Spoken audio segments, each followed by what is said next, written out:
ক্ষমতার অহংকারে, রক্তের অহংকারে, বয়সের অহংকারে কারো চোখের জল ফেলাবেন না। আপনাকে কাঁদতে হবে।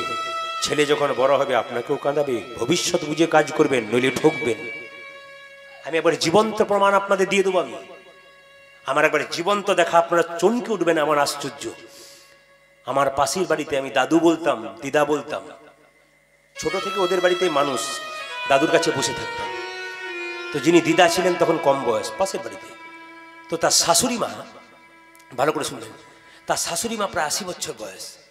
ওকে বাড়িতে জায়গা দেয় নাই। হরে কৃষ্ণ। ওকে বাড়িতে জায়গা, এদিকে দেখান, ওকে বাড়িতে জায়গা দেয় নাই। ওরা নিজেরা ভালো বাড়িতে থাকে, ওকে একটা ছোট্ট চালা ঘরে জায়গা দিয়েছে। তো একদিন কোনো কথাকাটি হওয়াতে আমি চুপচাপ বসে আছি। ওই দিদা কি করলো, শিল নোড়া যে হয় না, ওই শিলটাকে, নোড়াটাকে নিয়ে গিয়ে ওর হাতে ছুঁড়ে মারলো। বিশ্বাস করবেন না, ওই 80 বছরের ওই বয়স্ক মহিলার এখানটা ছেড়ে চলে গেল। তা আমি জীবন্ত ক্লাস 6-এ পড়ি, তখন আমি বসে বসে দেখেছি। আমার এখনো পর্যন্ত জল জল করে ব্যাপারটা। তো ও কি করলো, এখানে ছুঁড়ে দিল, আর ছোট্ট চালাঘরটা ওই শাবল দিয়ে চেড়ে ভেঙে দিল। তখন ওই বৃদ্ধা হাহাকার করে কেঁদে বলল, তুই আমার ভিটে মাটি সব নষ্ট করে দিলি, তুই আমার মারলি। এই দেখ, যে ভিটে মাটিটা আমার শেষ করে দিলি, চালাঘরটা, তুই এত বড় ঘর করেছিস, শ্মশানপুরী হয়ে যাবে তোর। এখানে শ্মশানপুরী হয়ে যাবে, পাখি বাস করবে না, মানুষ বাস করবে না। আর তুই যে আমাকে মারলি না, তুই জেলে পচে পচে মরবি, আমি অভিশাপ দিলাম। অবাক হয়ে যাবেন আপনারা। একবারে পাক্কা জীবন্ত ভুলে গেল। ভদ্র মহিলা, আমার দিদির একটা ছেলে ছিল, দাদু আর দিদার। সেই ছেলেটি লাভ ম্যারেজ করে একটা মেয়েকে বিয়ে করলো। সেই মেয়েটি এসে বাড়িতে অশান্তি করে, তখন খড়ের ঘর ছিল তো বড়, আগুন দিয়ে দিল কেরোসিন তেল দিয়ে। গোটা ঘরটা পুড়ে দাও দাও হয়ে গেল। ছেলেকে তুলে নিয়ে চলে গেল পুলিশে, মাকেও নিয়ে চলে গেল, বাবাকেও নিয়ে চলে গেল। অবাক হবেন, ওই যে অভিশাপ দিয়েছে তুই জেলে পচে পচে মরবি, ও আর ঘরে আসতে পারলো না, ও জেলেই পচে পচে মরে গেল। অবাক হবেন আপনারা। যে বাড়িটা বলেছিল তো শ্মশানপুরী হয়ে যাক, পাখি বাস করবে না, কেউ বাস করে না। পাখি পর্যন্ত ওখানে বসে না, ফাঁকা হয়ে আছে মাটির ঘর, কিচ্ছু নেই। অভিশাপ। কারো অভিশাপ কেউ কুড়িয়ে নেবেন না। এমন জ্বালাতন করবেন না, এমন অশান্তি ভেতরে দেবেন না বৃদ্ধাকে যেন হুঙ্কার করে কিছু দিয়ে সেই সময় বেরিয়ে যায়, আপনার জীবনে পরিষ্কার ভুলে যাবে। পাক্কা জেনে রাখুন।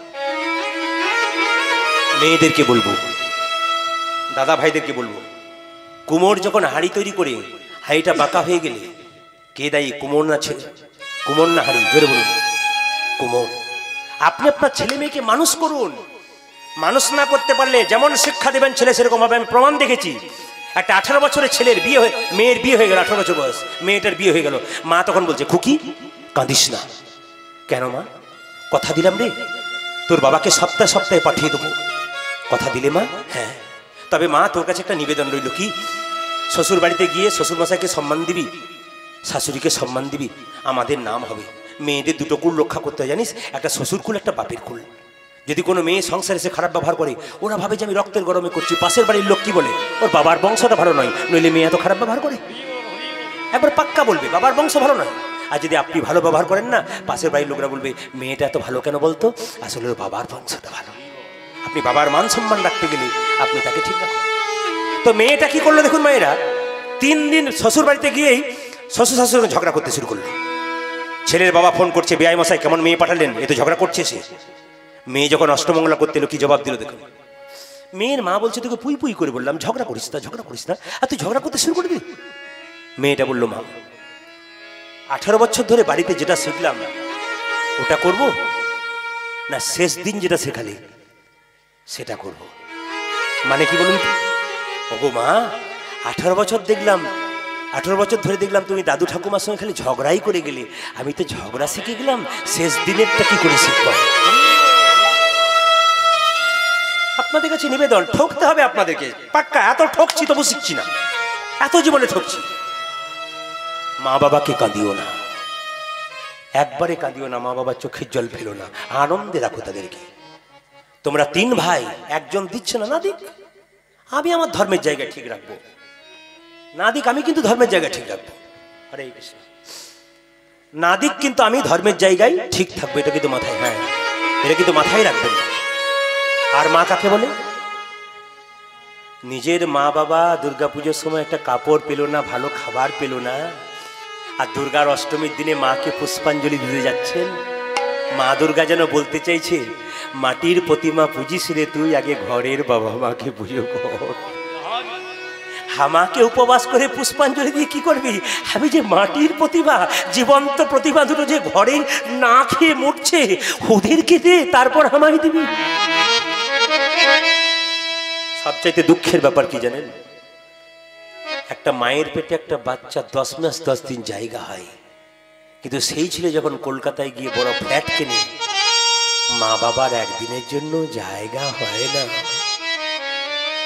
কি শিক্ষা পেলেন আপনারা?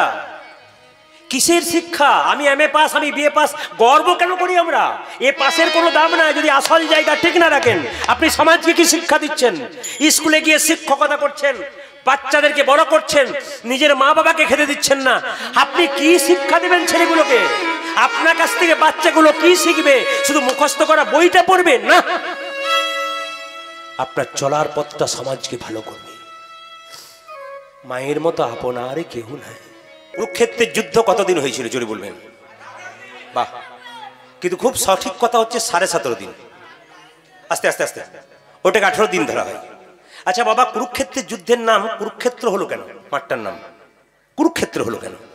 বলছে কুরু নামক এক রাজা ওই মাঠটাতে প্রত্যেক দিন বসে বসে ভগবানের কাছে প্রার্থনা করতেন, লোক দিয়ে হলাকর্ষণ করাতেন, ওই মাঠটাকে উর্বর করতেন। কেঁদে কেঁদে ভগবানকে বলতেন, প্রভু এখানে যুদ্ধ করতে গিয়ে কেউ যদি মরে যায় না, তার জন্য গোবিন্দচরণ প্রাপ্ত হয়। এই জন্য কুরুক্ষেত্রের যুদ্ধে যারা যারাই মারা গেছে তারা ভগবানের চরণ পেয়েছে। মায়েরা সবাই লক্ষ্য করবেন, কুরুক্ষেত্রের যুদ্ধ যখন শেষ হয়ে গেল, কৃষ্ণের পিসির নাম কি ছিল? কুন্তি। কৃষ্ণ পিসিকে প্রণাম করে বলছে, পিসি আমি যাই। আচ্ছা মায়েরা বলুন তো, ছেলে যদি বাইরে যায় আপনাকে কি বলে যায়? যাই না আসি? জোরে বলুন। মায়ের যে ঘুমাচ্ছে সে বলুন যায় না। বাচ্চাগুলো বলছে দেখুন, যাই না আসি, আসি আসি। কিন্তু কৃষ্ণ প্রত্যেকদিন প্রণাম করে পিসিকে বলে, পিসি আমি আসি, আজকে বলছে আমি যাই। খুব দামি কথা। কিন্তু সঙ্গে সঙ্গে কুন্তি বলল, কৃষ্ণ আমি যেটুকু বুঝলাম তুই আর আসবি না। কেন? অন্যদিন প্রণাম করে বলিস পিসি আমি আসি, আজকে বলছিস যাই, এর থেকে বুঝলাম তুই আর আসবি না বাবা। তবে যেটুকু বুঝলাম তুই কাঙ্গালের ভগবান, ভিখারির ভগবান, তুই বড় লোকের ভগবান নোস, ধনীর ভগবান নোস, তুই অহংকারীর ভগবান নোস। কি করে বুঝলে? বলছে পঞ্চপাণ্ডব যখন রাজ্য হারিয়ে পথে পথে ঘুরে বেড়াচ্ছিল, তখন তুই তাদের পাশে ছিলি, ভিখারি হয়েছিল তখন। আর এখন যুদ্ধে জিতে রাজা হয়ে গেল, তুই পালিয়ে গেলি বাবা। এর থেকে বুঝে নিলাম তুই ভিখারির ভগবান, তুই কাঙ্গালের ভগবান। ভক্তিমতী মায়েরা, আপনার গাড়ি বাড়ি টাকা পয়সা ধন দৌলত সব থাকুক, কিন্তু মনটাকে কাঙ্গাল রাখবেন, মনটাকে ভগবানের জন্য কাঙ্গাল রাখবেন। গাড়ি থাকবে, বাড়ি থাকবে, টাকা থাকবে, পয়সা থাকবে, থাক, কোনো ক্ষতি নেই, কিন্তু কাঙ্গাল করবেন মনটাকে। পিসি আমি যাই। ওরে কৃষ্ণ তুই চলে যাবি আমি জানি, তোর কাছে জীবনে কোনো জিনিস কোনোদিন চাই নাই, একটা জিনিস তুই দিবি। কৃষ্ণ বলল কি? আহ পিসি বলো না, আগে বল দিবি। আরে বাবা বলো না, দেব। তোর ওই রাতুল চরণে আমাকে একবার প্রণাম করতে দিবি। হরিবল। কৃষ্ণ বলল, পিসি তুমি আমার মা, যে পিসি হয় সে মা হয়, মা হয়ে কখনো সন্তানকে প্রণাম করি? কুন্তি কেঁদে কেঁদে বলল, কৃষ্ণ আমি তোকে প্রণাম করি নাই, তুই পুরুষ বলে আমি প্রণাম করছি। বলছি তোমার পঞ্চপাণ্ডব পুরুষ নয়? এ জগতে যারা সবাই বাস করে তারা পুরুষ নয়? কুন্তি বলল, সবাই পুরুষ, তারা শুধু পুরুষ, আর তুই হলি পুরুষোত্তম ভগবান কৃষ্ণ। তবে কৃষ্ণ যেটুকু বুঝলাম বাবা, তোকে কেউ চিনতে পারে না, তোকে কেউ চিনতে পারে না। সঙ্গে সঙ্গে বলছে, আমিও চিনতে পারি নাই। কৃষ্ণ বলল, পিসি তোমার চোখ খারাপ হয়ে গেছে, কবিরাজ দেখো, চালাকি করিস না। কুন্তি বলে, চালাকি করিস না, আমাকে চালাকি শেখাস না, আমি সব বুঝে নিয়েছি।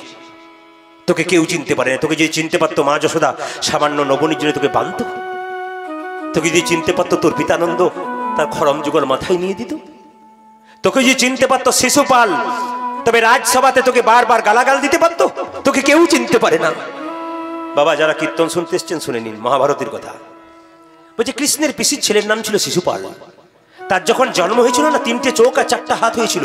ও মায়েরা, আপনাদের গ্রামে কোনো ছেলে যদি 3টে চোখ 4টা হাত হয়, আপনারা কি করবেন? সবাই তো দলে দলে দেখতে যাবেন। সবাই দেখতে যাচ্ছে, ও কিন্তু কি করেছে কৃষ্ণের পিসি?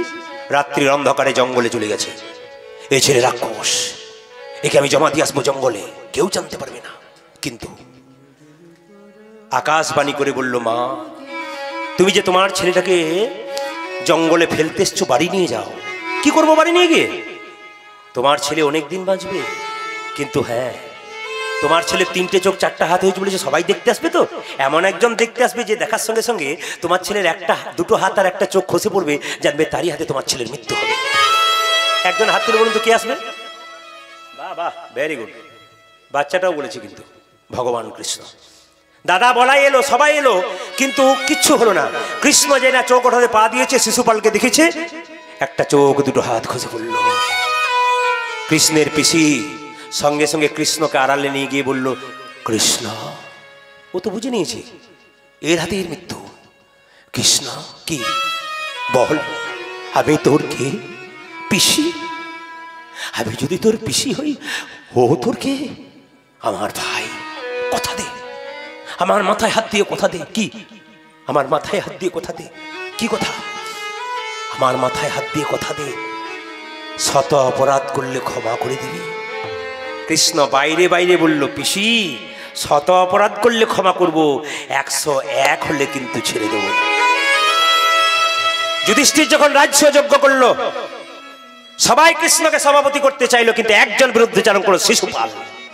চিৎকার করে বলে উঠলো, কেই লম্পট, কেই চরিত্রহীন, এত ব্রজগোপীদের বসন চুরি করে, এত ব্রজগোপীদের নবনী চুরি করে। কৃষ্ণ বললো, বলে যা বলে যা, তোর তো 100টা বলার কথা, তারপর দেখ আমি কি বটি।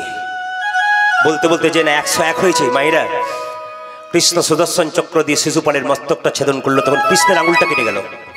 এই যে দেখাবেন, কৃষ্ণ সুদর্শন চক্র দিয়ে যখনই মস্তক ছেদন করলো না, কৃষ্ণের আঙুলটা কেটে গেল। যখনই কেটে গেল, সামনে দ্রৌপদী দাঁড়িয়েছিল, নিজের কাপড়টা টুকরো করে কেটে কৃষ্ণের আঙুলে বেঁধে দিল। কৃষ্ণ বলল, মা এই যে তুমি এইটুকু কাপড় আমাকে বেঁধে দিলে, আশীর্বাদ করলাম, তুমি একদিন অনেক করে পাবে। ভক্তিমতী মায়েরা, ভগবানকে অল্প দিন, তবু প্রেম সেদিন, ভক্তি ভরে দিন। 24 ঘন্টার মধ্যে 24 ঘন্টা দিতে হবে এমন কোনো কথা নেই। আপনি 5 মিনিট দিন, কিন্তু পাক্কা দিন। ওই সময়টা কোনো কারণ নয়। যখন আপনি ভগবানকে দেবেন, একবারে পাক্কা ভগবানের জন্য। 5টা মিনিট সংসারের কারোর জন্য নয়, একবারে কৃষ্ণের জন্য পুরোটাই। পুজো করতে বসবেন, তখন মনে হয় আমার জগতে কেউ নাই, আমি কৃষ্ণের। এই 5টা মিনিট আমি কৃষ্ণের হয়ে যাবো, বাকি সারাটা দিন যা করবো। যদি পুরীর জগন্নাথ ধামে আপনারা যান, লক্ষ্য করবেন পুরীর জগন্নাথ ধাম, ওখানে মহাপ্রভু গম্ভীরায় ছিলেন। তো ও পুরীতে যারা চাকরি করে, যারা দোকান করে, তারা ভোরবেলায় স্নান করে ব্রহ্মমূর্তি। তো স্নান করার পর আপনারা যারা পুরী গেছেন তারা জানবেন যে ওই সমুদ্র থেকে পুরী জগন্নাথ মন্দির প্রায় 2 কিলোমিটার। তো ওরা কি করে, আমাদেরকে তাকান মায়েরা, ওরা কি করে, ওরা কিন্তু ওই সময়টা একবারে জগন্নাথকে দিয়ে দেয়।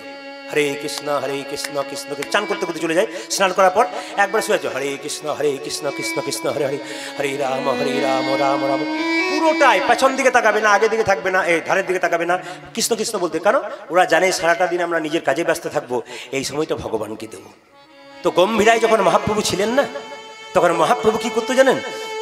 যে কৃষ্ণ নাম করতে করতে যেত, তাকে মহাপ্রভু জড়িয়ে ধরে বলতো, বলো বলো আমার কৃষ্ণ কোথায়, আমার কৃষ্ণ কোথায় বলো। যতক্ষণ না বলবে ততক্ষণ তোমার পা ছাড়বো না, আমার কৃষ্ণ কোথায়। যে করে কৃষ্ণ নাম ধরে তার পায়, এ হচ্ছে মহাপ্রভু। যে মহাপ্রভু আমাদের জন্য এত করলেন, সেই মহাপ্রভুকে আপনারা সম্মান দিন, সেই মহাপ্রভুকে আপনারা ভুলবেন না। এই মহাপ্রভুর জন্য আমাদের যত সাধুগুরু বৈষ্ণব আছে, যারা নিজেদের জীবনটাকে গোবিন্দের জন্য দিয়েছে, সেই সাধুগুরু বৈষ্ণবকে প্রণাম জানাবেন, সেই সাধুগুরু বৈষ্ণবকে সম্মান দেবেন। যদি যারা কীর্তন গান করেন, হরিনাম করেন, রাস্তা দিয়ে যান, সবাইকে সম্মান দেবেন, কেউ ঠাট্টা করবেন না কারণ। আপনার তাতে আখেরে লাভ হবে। কিন্তু ভক্ত প্রহ্লাদ এটুকু বাচ্চা ছিল, গোবিন্দ পেল কেন? একটি কারণ, কেন? কোনো ভক্তি যদি কাই মনে কোনো বাঞ্ছা করে, ভগবানের সাধ্য নেই সে বাঞ্ছা নাহি করে। সবাইকে বলবো, এই যে বৃদ্ধারা যারা কীর্তন শুনতে এসছেন, তারা ঘরের কি বাবা হলো ঘরের ছাদ, মা হলো ঘরের খুঁটি। যাদের বিয়ে হয়েছে তাদেরকে বলবো, স্বামী মাকে এবং স্ত্রীকে সমান সম্মান দাও। মা এবং স্ত্রী দুজনকে সমান সম্মান দাও, একটু বেশি কম নয়। কেন? একজন তোমাকে পৃথিবীর আলো দেখিয়েছে, আর একজন নিজের আত্মীয় স্বজন মা বাবাকে ছেড়ে তোমার পাশে দাঁড়িয়েছে। এই জন্য দুজনকে সমান সম্মান দিতে হবে। এই দুজনকে সম্মান দিতে পারলে জীবনে কাজ আছে। আর মা কাকে বলে? যারা কীর্তন শুনতে এসছেন বাইরে থেকে, যখন বাড়ি যাবেন প্রদীপ পালের কথাটা মিলিয়ে দেখবেন, বাড়ির সবাই ঘুমোচ্ছে, কিন্তু একজন দরজাটা খুলছাড় বেরোচ্ছে, তিনি মা। দেখে নেবেন। আমার মাও আছে। গত কয়েক মাস, 1 মাস 1.5 মাস আগে বাথরুম গিয়ে কোমরে বলটা ভেঙে গেছে। তো মা যেখানে শুয়ে থাকে, বাড়ি ঢুকতেই, বাড়ির ভেতরেই বাড়ি ঢুকতেই, তো ভোর রাত্রিতে আমি বাড়ি গেলে হর্ন দিলে মা প্রথমেই শুনতে পাই, শুনছো গো, প্রদীপ এসেছে। কেন? সারা রাত্রি মনটা খালি ওইখানেই পড়ে থাকে। ছেলে বলেছে রাত্রিতে বেরোবো, বেরোস না রাত্রিতে, যদি কোনো বিপদ হয়। মায়ের মন সবসময় কু গায়। এই মাকে আপনারা সম্মান দিন, বৃদ্ধ বাবাকে সম্মান দিন। যদি সম্মান না দিতে পেরেছেন, কৃষ্ণ সেবা আপনার বেকার হয়ে গেল। বাবা মাকে পূজা করুন, এটা আপনাদের কাছে আমার নিবেদন রইল। मुसलमानদের একটা ধর্মগ্রন্থ আছে দীনে তালিম, তাতে বলেছে বাপ ने जन्म दिया उछली हुई पानी से, माँ ने जन्म दिया अपना जान का कुर्बानी से। বাবা তো দুদিন আনন্দ করেছে, মা তো 10 মাস 10 দিন গর্ভে সন্তানকে রেখেছে। যার পেটে বাচ্চা থাকে একমাত্র সেই জানে কষ্ট কি। পুরুষ তো জন্ম দিয়ে, পুরুষ তো আনন্দ করে সার্থক, কিন্তু নারী পেটে যখন বাচ্চা থাকে, হসপিটালে ডাক্তারবাবু বলে মায়ের বাঁচবার আশা নেই, ছেলে বাঁচতে পারে। মা তখন মৃত্যুর সঙ্গে লড়াই করতে করতে ডাক্তারবাবুকে ইশারা করে ডেকে বলে, ডাক্তারবাবু আমি যদি মরে যাই, মরে যাব, মৃত্যুর আগে আমার খোকাকে একবার দেখতে দেবে। তুমি যখন পেটে ছিলে না, কত দেবদেবীর মন্দিরে তোমার মা মানত করেছিল, খোকা হবে আমার। সবচাইতে লজ্জার ব্যাপার, যে তোমার জন্য দেবদেবীর মন্দিরে মানত করলো, যে তোমার এত করলো, তাকে তুমি খেতে দিলে না। সেই কুলাঙ্গার তুমি। পশুর সঙ্গে তোমাকে তুলনা করা যায়। পশু যেমন জন্ম নিয়ে মাকে মানে না, তুমিও সেরকম মানো না। যতদিন বাবা মা সংসারে বেঁচে থাকে না, ততদিন সংসারটাতে একজন আগলদার থাকে খুব শক্ত। তারা চলে গেলে বুঝতে পারবেন যে এনারা কতটা অংশ জুড়ে সংসারে আছে। আমি মেয়েদেরকে একটা কথা বলবো, আজকে মায়েদের বোনগুলোকে একটা ছোট্ট কথা বলবো। কারা কারা মালা পরেছেন একটু তুলুন বাবা। বাহ, খুশি, খুব খুশি। না, যারা মালা পরেন নাই তারা যে ভুল করেছেন তা না, মালা পরবেন কে একটু ছোট্ট করে বলে রাখি। আচ্ছা একটা কথা বলবেন তো, গোবিন্দের মানে 56 ভোগ যদি আপনারা দেন কিংবা 108 ভোগ দেন, কি না দিলে ভোগটা অসম্পূর্ণ হয়ে যায়? জোরে বলুন তো। বাহ বাহ বাহ, খুশি খুশি, দারুণ খুশি। কম বয়সে ছেলে উত্তর দিচ্ছে, এই জন্য আমার বড় খুশি। গোবিন্দের ভোগ আপনি 56 ভোগ লাগান আর 108টা ভোগ লাগান, তুলসী যদি না দেওয়া হয় তাহলে গোবিন্দ খাওয়া তো দূরের কথা, ওটার দিকে তাকাবে না পর্যন্ত। তাহলে বলুন তো, এতে তো গর্ব করে বলেন, আর বলবেন না এই দেহ তো আমার নয়, গোবিন্দের দেহ। এদিকে খুব বলেন, যখন রোগ বেড়ে যায় তখন, আর যখন দম থাকে তখন বলে বাবা এটা তো আমার দেহ, কি আনন্দ করে বলে। কিন্তু লক্ষ্য করুন, তাহলে গোবিন্দ সেবায় যদি দেহটা লাগাতে হয়, তুলসীর মালা যদি না থাকে তাহলে তাকানো তো দূরের কথা, আপনার নিতাই গৌর হরি বল। তাহলে প্রশ্ন করবেন আসতে, প্রশ্ন করবেন তুলসীর মালা আসতে, তুলসীর মালা যে আপনারা পড়বেন, একটু ছোট করে বলে দিই, তুলসীর মালা যে পড়বেন, তুলসীর মালা পড়লে কিন্তু নিরামিষ খেতে হবে, এটা কিন্তু মাথায় রাখতে হবে। এতে কিন্তু 95% বাদ চলে গেল।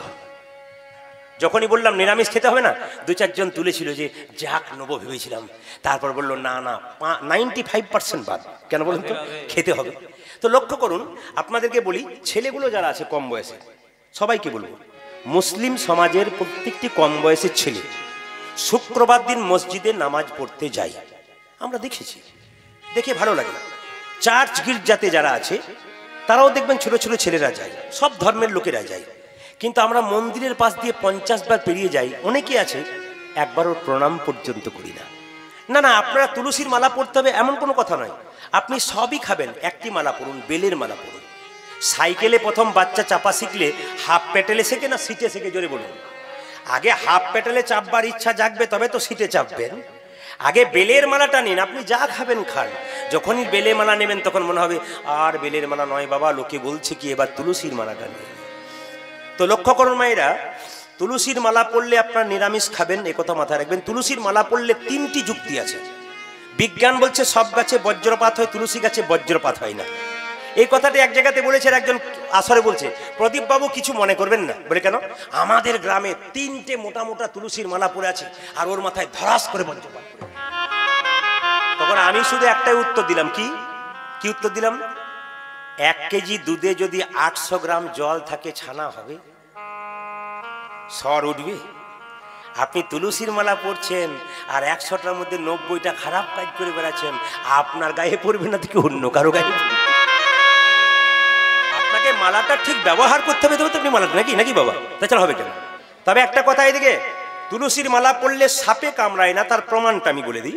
এই যে যারা সাপ নাচাতে, আপনাদের এদিকে দেখবেন হাতে একটা বেল্ট বাঁধা আছে।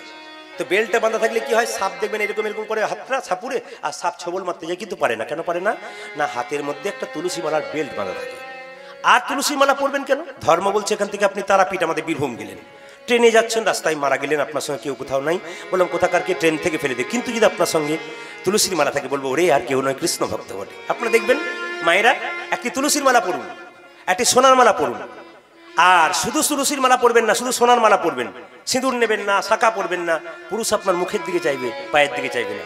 আর আপনি সোনার মালা পড়তে পারেন, ফাঁকে যদি একটা তুলসীর মালা পড়েন, পুরুষ আপনার মুখের দিকে চাইবে না, আপনার চরণের দিকে চাইবে। তবে আমাদের সমাজ ভালো হবে, নইলে সমাজ তো নষ্ট হয়ে যাবে। আজকে সমাজটা নষ্ট হচ্ছে কেন? মায়েরা কিছু মনে করবেন না, আধুনিকতার ছোঁয়া দেওয়ার ফলে। না না, আধুনিক আপনারা হন, এমন অত্যাধুনিক হয়ে যান না যার জন্য ধর্ম সমাজটা যেন আমাদের নষ্ট না হয়ে যায়। আপনার পর্দাটা রাখবার চেষ্টা করবেন, এটা মাথায় রাখবেন। নিজেকে একটু সম্মান দিয়ে চলবেন। দেখবেন বাচ্চাকে আপনি তুলসীর মালা পড়বেন, আপনার বাচ্চারও ইচ্ছা হবে তুলসী মালা পড়বে। আপনি একাদশী করবেন, দেখবেন 15 দিনে, মুসলিম সমাজে দেখবেন 30 দিনে রোজা রাখে, সকাল থেকে সন্ধ্যে পর্যন্ত না খেয়ে থাকে, থুতু পর্যন্ত গেলি না। আর আমাদের 15 দিনে একবার যদি একাদশী হয়, দাদা করবেন না, আর বলবেন না খিদে সহ্য করতে পারি না, এত খেতে। তো লক্ষ্য করুন, এই খেতে গিয়েই নিতাই গৌর হরিবোল হয়ে গেছে আমাদের। না না, কিছু তো ভগবানের জন্য দিতে হয়, দেহটা পেলেন, কিছু দেবেন না, তবে তো আপনার লাভ আছে। তো বলে রাখি মায়েরা, বাস্তব প্রমাণ কি, দেখবেন যেখানে কাটোয়া শহর বটে, একটা বাজার বটে, বড় বড় বাজার, যেখানে মিউনিসিপ্যালিটির লোকরা দেখবেন কুকুরের বারবারন্ত খুব বেড়ে যায় না, তখন দেখবেন ওরা কি করে জানেন, মিউনিসিপ্যালিটির লোকেরা ওই কুকুরের পা গুলোকে ধরে টেনে ট্রাকে চাপায় জঙ্গলে ছেড়ে দিয়ে চলে আসে। কিন্তু ওই কুকুরগুলোর মধ্যে একটা কুকুরের গোড়ায় যদি বেল বাঁধা থাকে, ওই লোকগুলো মনে মনে ভাবে বেলটা নিশ্চয় নিজে বাঁধতে পারে নাই, ওর মালিক আছে বেঁধেছে, তার মানে একে চলবে না, এর মালিক আছে। এই জন্য আমরা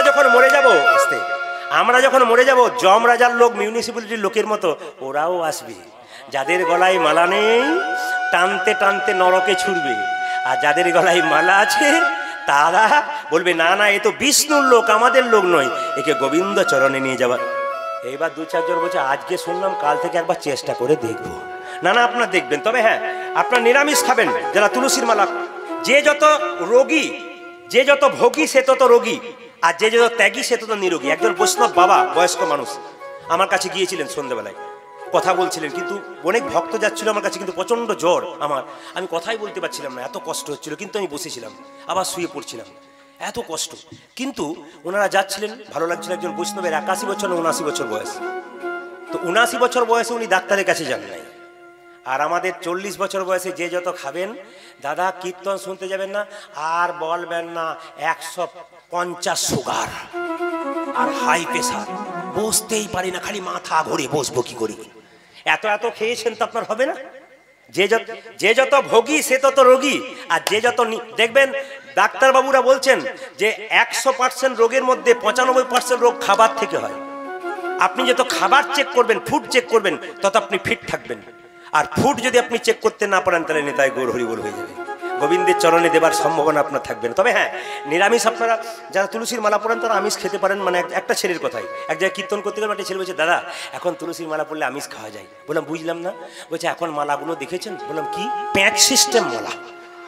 বললাম প্যাঁচ সিস্টেম মালা মানে? বলছে রাত্রিবেলাতে বিয়ে বাড়িতে নিমন্ত্রণ, সবাই খেতে যাচ্ছে, আমি পাচ্ছি না, পেঁয়াজ খুলে দিলাম, আর সকালবেলায় এবার স্নান করে প্যাঁচটি লাগিয়ে দিলাম। ওই পেঁয়াজ লাগা পড়া করলে আপনি প্যাঁচেতেই পড়ে যাবেন। হাত তুলবেন কারা কারা ভগবানকে দেখেছেন। দু চারজন তুলে দিয়েছিল, তারপর পাশে যে এসছে তুলে নাই, দরকার নাই। আপনার ভগবানকে দেখেছেন? ছবিতে দেখেছেন নাকি? আচ্ছা, জীবন্ত ভগবানকে কেউ দেখেছেন? আমি প্রদীপ পাল আসরে দাঁড়িয়ে কথা দিয়ে গেলাম, আপনারা যদি সবাই হাত তুলতে পারেন, আজ আমি এখানে দাঁড়িয়ে ভগবান দেখাবো। কে কে ভগবান দেখবেন হাত তুলুন। কথা দিচ্ছি ভগবান দেখাবো, একবার 100% দেখাবো। কে না দেখতে চায়? আচ্ছা, হাত নামান আস্তে। আচ্ছা, ভগবানকে আমার ঘরের ছেলে যে আপনার হাত তুলে দিলে আমি দেখাই দেবো? তাহলে প্রশ্ন করবেন, আস্তে প্রশ্ন করবেন, প্রদীপবাবু আপনি যে হাত তুলতে বললেন, তুলে দিলাম, ভগবান দেখাবো বললেন, এত হাজার হাজার লোকের সামনে দেখাতে কিন্তু হবে, কিন্তু আমার একটা প্রশ্নের উত্তর দিতে হবে। সারা বছর ছেলেটি পড়াশুনো করলো না, একদিন পরে ফার্স্ট হবে, উত্তর দিন। কোনোদিন ভগবানকে ডাকলি না, আজকে হুট করে তুলে দিন ভগবান দেবতাই হবে? হবে। তাহলে ভগবান দেখতে গেলে একটা কাজ যদি আপনারা করেন, তাহলে আপনারা ভগবান দেখতে পাবেন। বলবো কি কাজ? এরপর কে কে হাত তুলে দেখবো, আগে শুনে নিন। তারপর কাল সকাল থেকে সন্ধে পর্যন্ত যে যে জলে ডুবে থাকতে পারবে, একজনও নাই। দু একজন তুলেছে, কিন্তু খুব হিসাবে তুলেছে, গান শুনেছে বলে তুলেছে। হ্যাঁ, একটি বাচ্চা ওখানে বসে আছে, ও কিন্তু রীতিমতো আমার গান সব মুখস্থ, মানে কোনোটা বাদ দেয় না। দুপুরবেলায় আমি কিন্তু এত শরীর খারাপ, আমার মাথার সামনে বসে আছে, আর বলছে আপনি এই জায়গায় এই বলেছেন, আপনি ওই জায়গায় ওই বলেছেন। আমি শুনছি, কিন্তু বলেই যাচ্ছ। তখন বুঝলাম যে সুন্দর শুনেছে। লক্ষ্য করুন আপনারা তো, আপনারা যে হাত তুলে দিলেন ভগবান দেখবো, কাল সকাল থেকে সন্ধে পর্যন্ত জলে ডুবে থাকতে হবে। না না, আমি পুকুরের জল বলি নাই, নদীর জল বলি নাই, ইন্দারার জল বলি নাই। কাল সকাল থেকে সন্ধে পর্যন্ত যে যে নয়নের জলে ডুবতে পারবে, একমাত্র ভগবানকে দেখতে পাবে। তবে হ্যাঁ, ভগবান বললো আমার সৃষ্টির দিকে তাকিয়ে দেখো আমি আছি। বলছে আমার মন্দিরে আমায় দেখো না, আমি মন্দিরে আমার হাত আছে কিন্তু নড়ে না। জোরে বলুন নড়ে? জোরে বলবেন হ্যাঁ না না নড়ে। আমার পা আছে চলে না মন্দিরে, আমার কোমর আছে দোলে না, কিন্তু জেনে রাখুন মন্দিরে আমার মুখ আছে, আমি কথা বলি না, খাই না, চোখ আছে কিন্তু দেখি না, কান আছে কিন্তু শুনি না। তাহলে মন্দির কি যাবেন না? অবশ্যই যাবেন। মন্দিরে যে করে উপাসনা তার দূর হয় বাসনা। এই জন্য ভগবান বললো আমার সৃষ্টির দিকে তাকিয়ে দেখো আমি আছি। মন্দির শুনবেন, ভগবান বলছে মন্দিরে আমায় দেখার চেষ্টা করো না, আমার সৃষ্টির দিকে তাকিয়ে দেখো আমি আছি। আচ্ছা বলবেন আপনারা, বিজ্ঞান বড় না ধর্ম বড়? এখন কীর্তন শুনতে এসছেন বলে বলছেন, ঘরে গেলে বলতেন বিজ্ঞানী বড় বোধহয়। ফ্যান পাচ্ছি, ফ্রিজ পাচ্ছি, টিভি পাচ্ছি। লক্ষ্য করুন মাইনা, লক্ষ্য করুন কি বললাম, একটা সাউন্ড পারো, খুব সুন্দর মাই। জয় নিতাই, হরে কৃষ্ণ। সবাই লক্ষ্য করুন, বলছে ভগবান বলছে আমার সৃষ্টির দিকে তাকিয়ে দেখো আমি আছি। মন দিয়ে শুনবেন, ছোট ছোট গাছ তার বড় বড় ফল, আর বড় বড় গাছ তার ছোট ছোট ফল। একটি বট গাছ, তার ফলের ওজন কত? জোরে বলবেন মায়েরা, 5 গ্রাম, 7 গ্রাম, 10 গ্রাম। কিন্তু একটা কুমড়ো গাছের ফলের ওজন কত বলুন তো? 5 কেজি, 10 কেজি, 15 কেজি। এখন বটের ফলটা যদি এইটুকু দিল, তাহলে কুমড়ো ফলটা এত বড় দিল কেন? বটের ফলটা তো 1 কুইন্টাল হওয়া দরকার ছিল, কিন্তু হলো না কেন? ভগবানের বিচার দেখুন। ভগবান বলছে গ্রীষ্মকালে আমার ভক্তরা আমার গুণগান গাইতে গাইতে বট গাছের নিচে এসে বসবে। বটের ফলটা যদি এত বড় দিয়ে দিই, চাপা পড়ার ভয়ে কেউ বসবে না, আমার নামও করবে না, ওই জন্য বটের ফলটা ছোট করে দিলাম। কীর্তনে যে কি রস আছে, যত রাত বাড়বে তত রস বাড়বে কীর্তনের, খুব মজা আছে। খালি জ্বর হয়ে গেল বলেই কি করবেন, আপনার সাহস যোগান। হরে কৃষ্ণ মায়েরা, কি বললাম?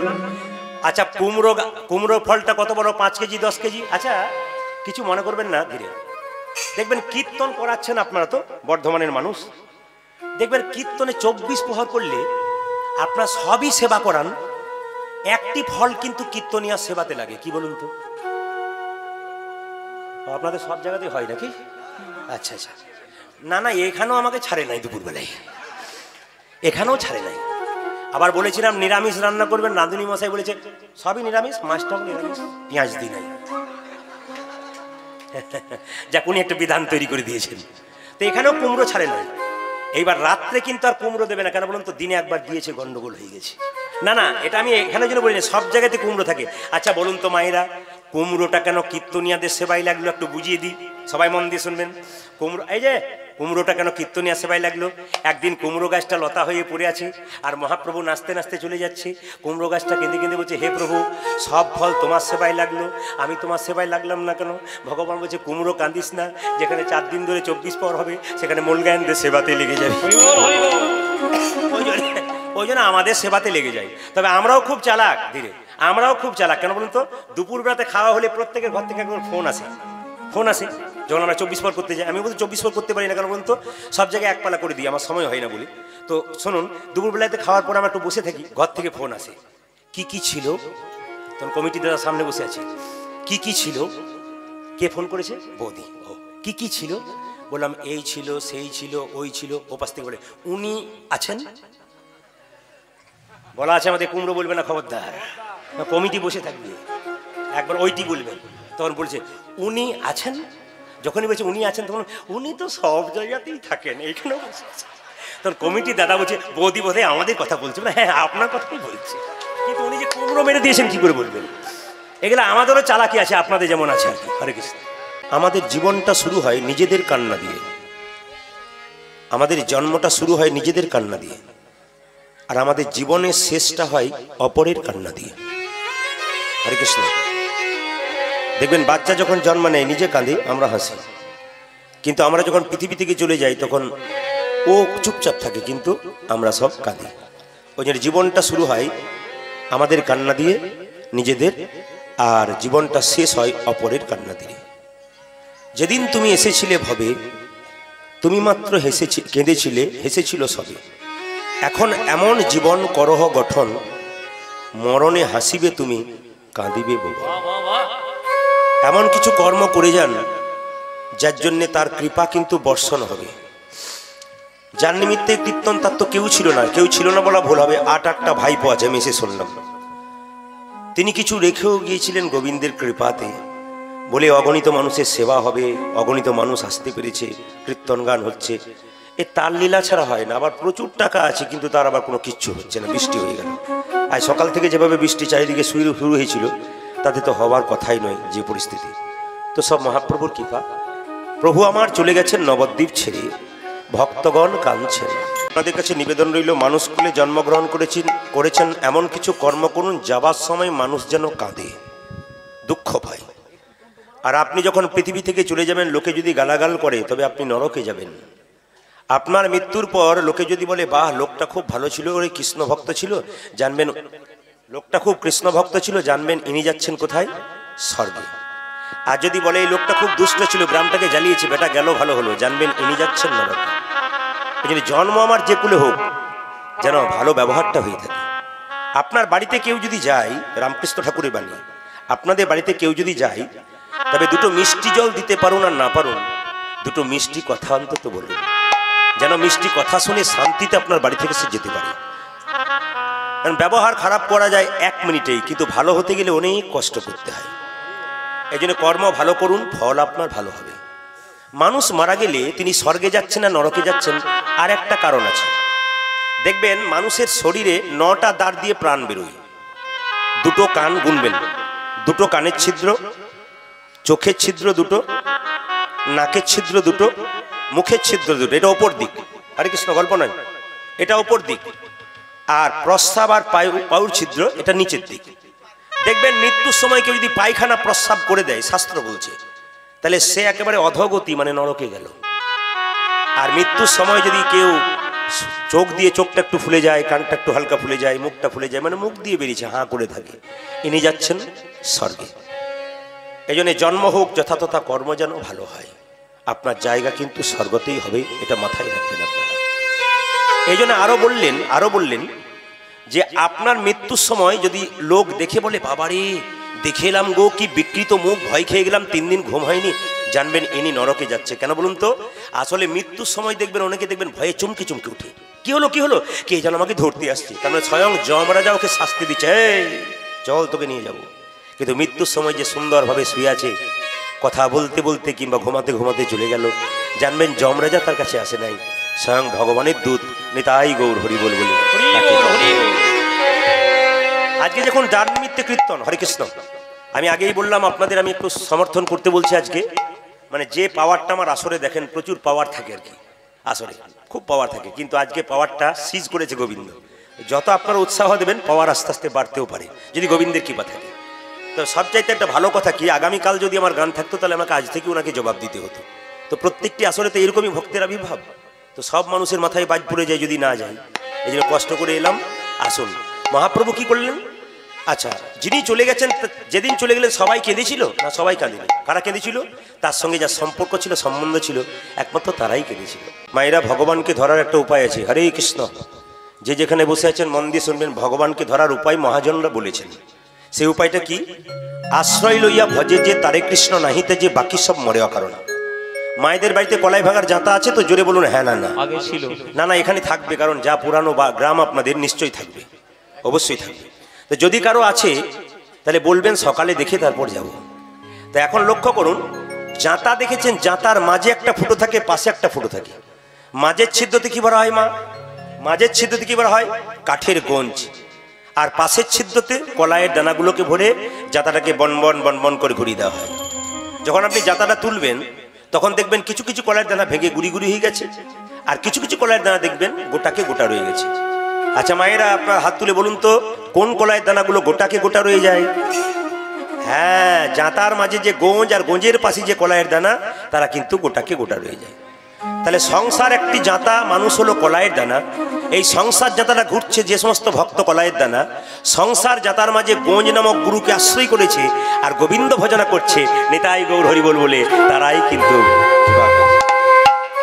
সবচাইতে ভালো লাগছে যারা মালা নিয়ে তিলক নিয়ে বসে আছেন। সবচাইতে ভালো লাগছে আমার কম বয়সের ভাইয়েরা যারা বসে আছেন। কীর্তন হচ্ছে হিন্দু সনাতন ধর্মকে বাঁচার একমাত্র উপায়। হিন্দু সনাতন ধর্মকে বাঁচার একমাত্র উপায় হচ্ছে কীর্তন। সাধুগুরু বৈষ্ণবকে সম্মান দেবেন, সাধুগুরু বৈষ্ণবের নিন্দা করবেন না। সবসময় বৈষ্ণবকে সম্মান দিন, গৌর কথা বলুন, মহাপ্রভুকে সম্মান দিন, রাধারানীকে সম্মান দিন। যদি সম্মান না দিতে পারি তবে মনুষ্যকুলে জন্ম আমাদের বৃথাই হয়ে গেল। এদের নিন্দা আপনারা করবেন না, নিন্দা করলে কিন্তু মহাপাপের ভাগী হতে হয়। আসুন মায়েরা, মন দিয়ে শুনে নিন, ছোট্ট করে বলি। তাহলে কলাই ভাঙার জাতাটা হচ্ছে কি? সংসার। সংসার জাতাতে গোঁজ নামক গুরু, তাকে যদি কেউ ধরতে পারে তাহলে কৃপা পেতে পারে। তবে একটা কথা শুনে রাখুন, যারা যারা গুরু মন্ত্র নিচ্ছেন, আমি হাত তুলতে বলবো না, কিন্তু জেনে নিন, গুরু যদি কেউ করেন, আসতে গুরু যদি কেউ করেন, তবে 5টি যোগ্যতা থাকলে উনি গুরু। সিদ্ধান্ত বলছে শাস্ত্রে। কোন সিদ্ধান্ত? পদ্মপুরাণ যদি আপনারা ঘাঁটেন তাহলে পদ্মপুরাণে ব্যাসমুনি পরিষ্কার করে বলে দিয়েছেন যে গুরুর যদি 5টা গুণ থাকে তবে সে গুরু। এই 5টা গুণের মধ্যে একটা গুণও যদি না থাকে তবে সে গুরু নয়। তাহলে 5টা গুণ আপনারা জেনে নিন, তারপর আপনাদের গুরুগুলোকে বিচার করবেন ঠিক হয়েছে কিনা। তবে যদি করে নিয়েছেন, অসম্মান দেবেন না, কিন্তু চেষ্টা করবেন বোঝার। শাস্ত্র বলল গুরু বেছে বেছে করবেন, যাকে তাকে গুরু করবেন না। আপনি বাজারে একটা 50 টাকার জিনিস কিনবেন, 5 বার ভাববেন তারপর কিনবেন। তা জীবনে গুরু করবেন তা একটু ভাববেন না, যিনি আপনার সারা জীবনের কান্ডারি হয়ে থাকবে তিনি যেন ভালো হয়। আপনার ছেলেকে টিউশনি পড়াবেন, ভালো মাস্টারের কথা ভাববেন না, যে ছেলের রেজাল্ট ভালো দেয়। ঠিক সেরকম শাস্ত্র বলল গুরুকে কিন্তু বাঁচতে হয়। বলে কিরকম? গুরুর 5টা কোয়ালিফিকেশন, যোগ্যতা, একটা একটা করে জেনে নিন। গুরু নিজেকে কোনোদিন ভগবান ভাববে না। যদি কোনো গুরু আপনাকে বলেছে আমি ভগবান, আমাকে ভজনা করলে হবে, তাহলে তার গুরুত্ব শেষ হয়ে গেল। তবে শিষ্য কিন্তু গুরুকে সবসময় ভগবান ভাবতে পারে। শিষ্য ভাবতে পারে যে আমার গুরুই ভগবান, ভাবতে পারে, কোনো অসুবিধা নেই। কিন্তু গুরু যেন নিজেকে সবসময় বলে, আরে ভগবান কেন বলছিস, আমরা তো সবাই ভগবানের দাস, শুধু আমি তোর কাছে এসেছি একটু পথ দেখানোর জন্য। গুরুর কাজ কি না, গুরু এবং শিষ্যের, ভক্ত আর ভগবানের মধ্যে সম্বন্ধ তৈরি করা, এটা হচ্ছে গুরুর কাজ। 1 নম্বর গেল। এই যোগ্যতা থাকে কিনা দেখবেন যে গুরু নিজেকে ভগবান বলছে কিনা। দ্বিতীয় বলে দিই, গুরু কৃষ্ণ, বিষ্ণু, নারায়ণ এবং মহাপ্রভুর ভক্ত হতে হবে। যদি তিনি ভক্ত না হন তবে তিনি গুরু একেবারেই নন। তবে গুরু যে ব্রাহ্মণ হবে কথা নয়। আপনার অনেকের মনের মধ্যে ধারণা আছে যে ব্রাহ্মণই গুরু হয় আর অন্য জাতির গুরু হতে পারে না। মহাপ্রভু তো নিজের মুখে বলেছে, কিবা বিপ্র কিবা শূদ্র ন্যাসিক জ্ঞানে নয়, হ্যাঁ, কৃষ্ণ তত্ত্ববেত্তা যেই সেই গুরু হয়। বিপ্র হোক মানে ব্রাহ্মণ হোক আর শূদ্র হোক, যদি তিনি কৃষ্ণ কথা জানেন, হরি কথা জানেন, তবে তার কাছে বসলে আপনি শান্তি পাবেন, তিনি কিন্তু গুরু, বাকি কিন্তু গুরু নয়। এইটা হচ্ছে একটা দ্বিতীয়। আর তৃতীয় নাম্বার হচ্ছে যে গুরু 6টা জিনিসকে কন্ট্রোল করতে পেরেছে কিনা, কাম, ক্রোধ, লোভ, মোহ, মদ, মাশ্চর্য। একজন আমাকে বলছে, প্রদীপ বাবু আমার গুরু যে আমাকে ভালোবাসে না। বলে কিরকম? 7 দিন যদি না যায় গুরুর কাছে গিয়ে প্রণাম করতে, বালতি হাঁড়ি যা আছে সেই নিয়ে ছুঁড়ে আমাকে মারে। কি গর্ব করে বলছে, দেখুন যে আমার গুরু আমাকে কত ভালোবাসে। না না, গুরু আপনাকে শাসন করবে। কিরকম বলে দিই, যেমন বাচ্চার প্রতি বাবার শাসন থাকে। বাচ্চা যখন পড়াশোনা করে না, বাবা তখন তাকে শাস্তি দেয় না? শাস্তি দিলে কি হবে? বাবা নারকেলের মতো, বাইরেটা বাচ্চার প্রতি শক্ত কিন্তু ভেতরে শ্বাস জলে পরিপূর্ণ হয়ে আছে। কিন্তু গুরু আপনাকে জীবন পথটা সুন্দর করার জন্য কঠিন কঠিন কথা বলবে, কিন্তু ভেতরে আপনার প্রতি একবারে প্রেম ভক্তি থাকবে। এই হচ্ছে গুরু। একথা কিন্তু আপনারা মাথায় রাখবেন, আপনাদের জীবন কিন্তু সুন্দর হয়ে যাবে। তার মধ্যে কাম, ক্রোধ, লোভ, মোহ, মদ, মাৎসর্য প্রত্যেকটি মানুষের মধ্যে থাকবে। কাম, ক্রোধ, লোভ, মোহ, মদ, মাৎসর্য প্রত্যেকটা মানুষের আছে, কিন্তু বেগ দমন করতে পারেছে যে, সেই তো গুরু হতে পেরেছে। তাহলে আপনি হতে পারলেন না কেন, আমি হতে পারলাম না কেন, উনি কেন হলেন? এই যুক্তিগুলো থাকতে হবে। 3 নম্বর। এবার 4 নম্বর হচ্ছে গুরু যে কথাগুলো বলছে সেগুলো আচরণ করছে কিনা। গুরু আপনাকে বলছে সকালবেলায় উঠে একটু প্রণাম করবি, গুরুমন্ত্র জপ করবি, সন্ধ্যাবেলায় গীতা পড়বি, আর দেখবেন উনি দেখবেন সকাল 8টা পর্যন্ত ঘুমাচ্ছে। তাহলে তিনি গুরু হলেন? হ্যাঁ, এই জন্য বলছে গুরু মিলে লাখে লাখে, শিষ্য মিলে এক। আমরা বলতে পারি সবাই, কিন্তু করতে পারি কজন? যেজন এই বলে না, পণ্ডিত যে জনা আজন্ম কানা, বেটা সবাইকে বোঝায়, ও নিজেই বুঝে না। এই জন্য পণ্ডিত যারা খুব বেশি হয় না, খালি অপরকে বুঝিয়েই গেল, কিন্তু নিজে বুঝতে পারলো না। তাহলে এটা জেনে নিন, যে গুরু আচরণ পালন করে না, অথচ রামায়ণ মহাভারতের কথা আপনাকে বলবে, যে গুরু নিজে আচরণ পালন করে না, যোগ্যতা নাই, আপনাকে রামায়ণ মহাভারতের কথা বলবে, তিনি বিশেষ সমান। কিরকম? যেমন আপনাদের এই গ্রামে খুব দুধ আছে, ছানাও আছে, তো দুধ ক্যালসিয়াম, প্রোটিন, মিনারেলস আছে, কিন্তু ওই দুধে যদি বিষাক্ত সাপ মুখ দিয়ে দেয়, বলবেন দুধটা কি আর ভালো থাকবে? বিষ হয়ে যাবে। তাহলে যিনি অযোগ্য ব্যক্তি, আচরণ নাই, সেই গুরু যদি আপনাকে মহাভারত রামায়ণের কথা শোনান, তবে ওটা কিন্তু নিতাই গৌর হরি বল বিষের মতো হয়ে যাবে। এবার 5 নম্বর জিনিসটা আপনারা জেনে নিন, খুব দামি জিনিস কিন্তু। আপনার গুরুকে আপনি জিজ্ঞেস করবেন, গুরুদেব আমি কোন পাটের, মানে আমি কোন পাটের, আমি কোন পরিবারের, এটা জিজ্ঞেস করবেন, তবে কিন্তু ঠিক আছে আপনি কোন পরিবারের আর আপনি কোন সম্প্রদায়ের। বলছে ভগবান নিজে 4টি মূল সম্প্রদায় করেছেন, এটাও বারবার বলে দিয়েছে কে? পদ্মপুরাণে ব্যাসমুনি। ভগবান নিজে 4টা সম্প্রদায় করেছে। কি কি একটু জেনে নিন। ব্রহ্ম সম্প্রদায়, রুদ্র সম্প্রদায়, ব্রহ্ম মানে ব্রহ্মা সম্প্রদায়, আর রুদ্র মানে হচ্ছে শিব সম্প্রদায়, আর কুমার সম্প্রদায় মানে সনত কুমার সম্প্রদায়, আর শ্রী সম্প্রদায় মানে লক্ষ্মী সম্প্রদায়। মানে ভগবান ব্রহ্মাকে যে জ্ঞান দিয়েছিল, সেই ব্রহ্মার পরম্পরায় যারা আছেন আপনারা গুরুদেবের কাছে মন্ত্র নিচ্ছেন, তারা ব্রহ্ম সম্প্রদায়। এটাকে মাধবাচার্য সম্প্রদায় বলা হয়। অনেকে দেখবেন গুরুদেব বলে আমরা মাধবাচার্য, মানে হচ্ছে ব্রহ্ম সম্প্রদায়। এইবার দ্বিতীয় হচ্ছে আপনার হচ্ছে রুদ্র সম্প্রদায়। এই রুদ্র হচ্ছে ভগবান শিবকে যে জ্ঞান দিয়েছিল, শিবের বংশ পরম্পরায় যারা, তারা হচ্ছে রুদ্র সম্প্রদায়। এ হচ্ছে কিরকম? বিষ্ণু স্বামী সম্প্রদায়েরা। আর কুমার সম্প্রদায় মানে সনত কুমারকে যে জ্ঞান দিয়েছিল, ওটা হচ্ছে নিম্বক আচার্য। আর যদি শ্রী সম্প্রদায়ের বলেন, মানে লক্ষ্মী সম্প্রদায়, তাহলে ওটা হচ্ছে রামানুজ আচার্য। এই সম্প্রদায়, এই 4টি সম্প্রদায়ের গুরু বটে কিনা আপনারা দেখবেন। তবে রামকৃষ্ণ পরমহংসদেব বলল, গুরু করবে বেছে বেছে, যাকে তাকে গুরু করো না। গুরু হচ্ছে 2 প্রকার, একটা কাঁচা একটা পাকা। কাঁচা গুরুকে মন্ত্র দেবার আগে চুক্তি করে, যে ঠাকুর মন্ত্র নেবো, দক্ষিণা কি লাগবে? যদি তিনি বলেন 500 টাকা 1 বস্তা চাল, 2 সোনার জিনিস লাগবে, ওই যে মন্ত্র দিল, মন্ত্র দিয়ে বাড়ি চলে গেল, ইনি হচ্ছেন কাঁচা গুরু। তাহলে পাকা গুরুকে, পাকা গুরু সে মন্ত্র দেবার আগে চুক্তি করে না, যে ঠাকুর আমি যে মন্ত্র নিলাম, তা তোমাকে দক্ষিণা দিতে হবে না। কি দিবি? আমি তোর বাবা, তুই আমার ছেলে, তোর তো সবকিছু আমার, আবার দিবি কি? না ঠাকুর, তবু তো কিছু দিতে হবে। যিনি প্রকৃত গুরুদেব, তিনি বলবেন কিচ্ছু লাগবে না বাবা, তোর ভক্তিটুকু আমার চরণ তলে দে। যিনি আপনার ভক্তিটুকু প্রতি বছর এসে আপনাকে পরীক্ষা করে দেখবে, আমি যে মন্ত্রটা দিচ্ছি ঠিক ঠিক ভজনা করছে কিনা, এরাই হচ্ছে পাকা গুরু। আপনার বৃন্দাবন গেছেন বা বৃন্দাবনে যাবেন, খুব সুন্দর তত্ত্ব একটা শুনে নিন। বৃন্দাবনে গেলে 3টে জিনিস করবেন না। হরে কৃষ্ণ, যে যেখানে বসে আছেন, বৃন্দাবনে গেলে 3টে জিনিস করবেন না, মাথায় রেখে দিন। কি কি? বৃন্দাবনে কোনোদিন চটি জুতো পরে ঘুরবেন না। খুব মাথায় রাখবেন, শাস্ত্রের কথা। বৃন্দাবনে কোনোদিন চটি জুতো পরে কেউ ঘুরবেন না। কেন ঘুরবেন না? বৃন্দাবনে কৃষ্ণ এতদিন ছিল, বৃন্দাবনে অলিতে গলিতে ঘুরে বেরিয়েছে, কোনোদিন চটি পরে নাই, খালি পায়ে গিয়েছে। এই যে চটি পরে যদি আপনারা এখান থেকে যান, যে বাসে যাবেন বাসে রেখে দেবেন, যে রুম ভাড়া করবেন সেখানে রেখে দেবেন। চটি পরে কিন্তু বৃন্দাবনে ঘোরা চলবে না, মহাপাপের ভাগী হবে, এটা করবেন না। আর দ্বিতীয় হচ্ছে, হরে কৃষ্ণ, দ্বিতীয় হচ্ছে আপনি বৃন্দাবনে গিয়ে কোনদিন চুল কাটবেন না। কারণ বৃন্দাবনে 11 বছর 56 দিন ভগবান কৃষ্ণ ছিল, কিন্তু কোনদিন চুল কাটে নাই, একবারে ছোট থেকে চুল কাটে নাই। এবার আপনারা কি করবেন, যদি কারো মানত থাকে বাঁকে বিহারীর কাছে, তাহলে আপনারা চুল দিতে পারেন, কিন্তু মানত যদি না থাকে সেলুনে গিয়ে আপনি কাটবেন, তা বললে হবে না। হ্যাঁ, আপনার চুল কাটা বাড়ানো। আর তৃতীয় হচ্ছে আপনি বৃন্দাবনে বাঁকে বিহারী, কৃষ্ণ নয় বাঁকে বিহারী, এরকম করে থাকে বাঁকে বিহারী। এই বাঁকে বিহারীর কাছে কেউ কাঁদবেন না মায়েরা, অন্য জায়গায় কাঁদবেন, কিন্তু বৃন্দাবনের বাঁকে বিহারীর কাছে কাঁদবেন না। কেন কাঁদবেন না? বৃন্দাবনে বাচ্চা অবস্থায় বালকৃষ্ণ, বালকৃষ্ণ মানে বাচ্চা কৃষ্ণ, 11 বছর 56 দিন বৃন্দাবনে ছিল বালকৃষ্ণ। সে খুব আনন্দে ছিল, খুব খুশিতে ছিল। ওখানে গিয়ে যদি কাঁদেন না, তাহলে ভগবান আপনার জন্য খুব কষ্ট পাবে, হাসি মুখটা মলিন হয়ে যাবে। এটা কি আপনারা চান? বাড়িতে দেখবেন স্বামী স্ত্রীতে ঝগড়া হলে বাচ্চা খুব লাফায় আনন্দ করে, কিন্তু মা বাবা যদি চুপ করে থাকে তাই দেখবে ওদের মনটা কেমন গুমড়ে যায়, খুব কষ্ট পায়। ঠিক সেরকম আপনি যদি ওখানে গিয়ে কান্নাকাটি করবেন তাহলে আপনার কষ্ট ভগবান সহ্য করতে পারে না, খুব মন খারাপ হয়ে যাবে। বাকি বিহারীকে আনন্দে ওখানে রাখে, ওখানে গিয়ে কাঁদবেন না। কেন কাঁদবেন না? কাঁদবেন না এই জন্য ওখানে গিয়ে যে আপনার বাচ্চাটি আপনার কাছে ঘোরাফেরা করছে মায়েরা, আপনি তো জানতেই পাচ্ছেন কেন বারবার আসছে, কি চাইছে আপনি বুঝতে পারবেন, বাবাও বুঝতে পারে কি চাইছে।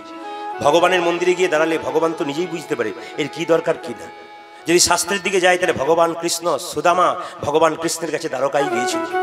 বন্ধু যার কৃষ্ণ রাজা দ্বারকার, তার কাছে সুদামা কিছু চেয়েছিল। এত অভাব, একবেলা খেতে পায় একবেলা খেতে পায় না, তবু একবার কৃষ্ণ জিজ্ঞেস করেছিল, হ্যাঁ রে সুদামা তুই কেমন আছিস? সুদামা বলছে আমি খুব সুন্দর আছি, দারুণ আছি। তারপর তোর কাছে এসে আমি আরো ভালো আছি। ভগবান বলছে তুই যে কেমন আছিস সব তো আমার জানা আছে, কিন্তু তুই যে দুঃখের কথা একবারও বললি না। শুনে রাখ জগতের মানুষ, বলে কি? শুনে রাখো, এ জগতে যে ভগবানের কাছে চাই সে অল্প পায়, যে বারবার চায় গাড়ি দাও বাড়ি দাও টাকা দাও পয়সা দাও, সে অল্প পায়। কিন্তু ভগবানের কাছে যে একবারে চাই না সে এত পায় ভাবতেই পারে না। এই জন্য ভগবানের কাছে কোনো জিনিস চাইবেন না মা। আপনি যাবেন, আপনার কি আছে না আছে তিনি তো জানেন, আপনি আবার বলবেন কি জন্য। আজকে যে লীলাটি আপনাদের সামনে পরিবেশন হবে, যেহেতু বিরহের লীলা, সাধ্য বাড়ির গান, ভগবান শ্রীকৃষ্ণের মাথুর লীলা, এর থেকে আপনারা জানতে পারবেন, হরে কৃষ্ণ, এর থেকে আপনারা জানতে পারবেন যে ভগবান শ্রীকৃষ্ণ 100 বছরের জন্য মথুরায় গিয়েছিল রাধাকে ছেড়ে। কিন্তু রাধাকে মা বলা হয় না কেন আপনারা জানেন তো? কালীকে মা বলা হয়, মা দুর্গাকে মা বলা হয়, মা মনসাকে মা বলা হয়। রাধাকে কোনদিন মা বলেছেন? জোরে বলুন হ্যাঁ না না। রাধাকে মা বলেন না, কেন বলা হয় না সেটা জেনে নিন। আর কৃষ্ণ কেন কেন রাধারানী 100 বছর জন্য কৃষ্ণ হারালো? কার অভিশাপে? আর কার অভিশাপে সে মা হতে পারেনি? এখনই জানতে পারবেন।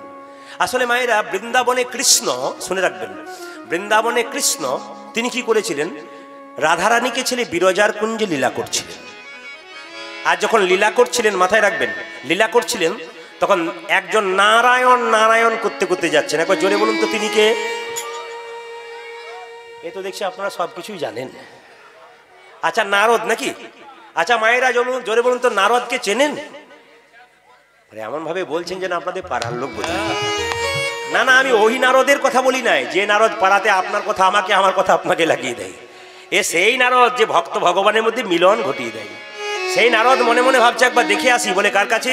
বিরজার কুঞ্জে কৃষ্ণ কেমন লীলা করছে বিরজার সঙ্গে। নারায়ণ মানে কি? নর যুক্ত আয়ন। নর মানে হচ্ছে জীব, আয়ন মানে হচ্ছে কৃষ্ণ। জীব, নর মানে হচ্ছে জীব, আয়ন মানে হচ্ছে গোবিন্দ। ভগবান জীবের গোবিন্দ, তিনি হলেন নারায়ণ।